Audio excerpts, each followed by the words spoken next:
আমার প্রিয়জনেরা কেমন আছেন আপনারা? ভালো আছেন তো? আজকে এই সকালবেলায় ভোরবেলায় ঈশ্বর আপনাদের সাথে দেখা করতে চান, তাই বাক্য দিয়ে কথা বলছেন। ঈশ্বর প্রতিদিন আপনাদেরকে বলতে চান, আমার ছেলে আমার মেয়ে আমি তোমাকে ভালোবাসি। আপনারা হয়তো ভাবছেন এটা কোন জায়গা? এটা মালয়েশিয়াতে ইপোহ শহর। এই শহরটা দেখতে খুবই সুন্দর। এর চারদিকে অনেক বড় বড় সুন্দর সুন্দর পাহাড় আছে, তাই খুবই সুন্দর। মানুষরাও খুবই ভালো। এখানে চীন দেশের, মালয়েশিয়া দেশের, তামিল মানুষ সবাই একসাথে মিলেমিশে আনন্দের সহিত বসবাস করে। এই শহরটার দিকে যদি ধ্যান দিয়ে আপনারা দেখেন, দেখবেন যে অনেক আশীর্বাদ প্রাপ্ত এই শহরটা। ব্রিটিশরা যখন এখানে রাজত্ব করেছিল, তখন তারা এই শহরটাকে স্থাপন করে রাজত্ব করেছিল। আজকে নিশ্চয়ই ঈশ্বরের বাক্য শোনার জন্য আপনারা অপেক্ষা করছেন। আজকে হয়তো মনের মধ্যে আপনি অনেক উদাসীনতার মধ্যে আছেন। যেটা আপনি ভেবেছিলেন, যার উপর বিশ্বাস করেছিলেন, তারা আপনাকে ঠকিয়েছে, আপনাকে ছেড়ে চলে গেছে, আপনাকে একা ফেলে পালিয়ে গেছে, তাই আপনি নিরাশায় আছেন। কাউকে যখন বিশ্বাস করি, সে যদি প্রতারণা করে, তখন মনে দুঃখ হয়। আমাদের মনে অনেক দুঃখ হয়, আমরা নিরাশায় চলে যাই। ঈশ্বর বলছেন, যিশায়া 44 অধ্যায়ের 21 পদ, ঈশ্বর বলছেন, আমি তোমাকে ভুলে যাব না। ঈশ্বর এই কথাটা আপনাকেই বলছেন, আমি তোমায় ভুলে যাব না। আমার সন্তান, আমি কখনো তোমায় ভুলব না। ঈশ্বর বলছেন, আমি তোমায় কিভাবে ভুলে যাব? আমি আমার রক্ত দিয়ে তোমাকে কিনে নিয়েছি, তাই তুমি আমার ছেলে আর আমার মেয়ে। আমি কিভাবে তোমাকে ভুলে যাব? আবার অনেকের একটা খুবই ভুলার অভ্যাস থাকে। আমার নিজেরও প্রায় অনেক কিছু আমি ভুলে যাই। এই ভুলার অভ্যাস থেকে অনেক সময় কিছু কিছু ভালোও হয়, আবার খারাপও হয়।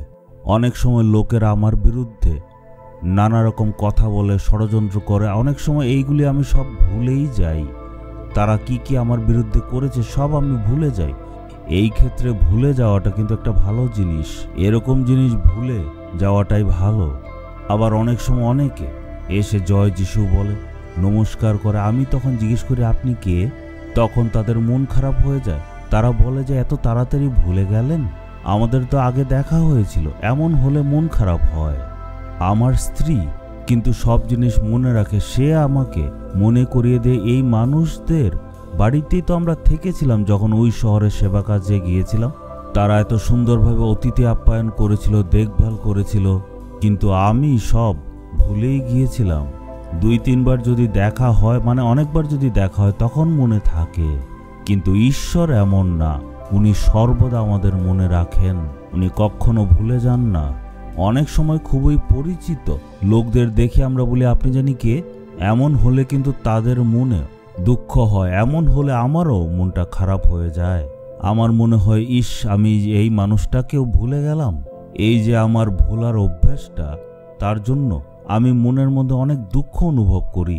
এর জন্য আমার নিরাশা চলে আসে। আজকে হয়তো আপনাকেও কেউ না কেউ ভুলে গেছে, তাই আপনি নিরাশায় আছেন। হয়তো তাদেরও আমার মতোই অভ্যাস রয়েছে। অনেকে হয়তো আপনাকে সাহায্য করবে বলেছিল, কিন্তু ভুলে গেছে। এটা হয়তো তাদের এক ধরনের দুর্বলতা।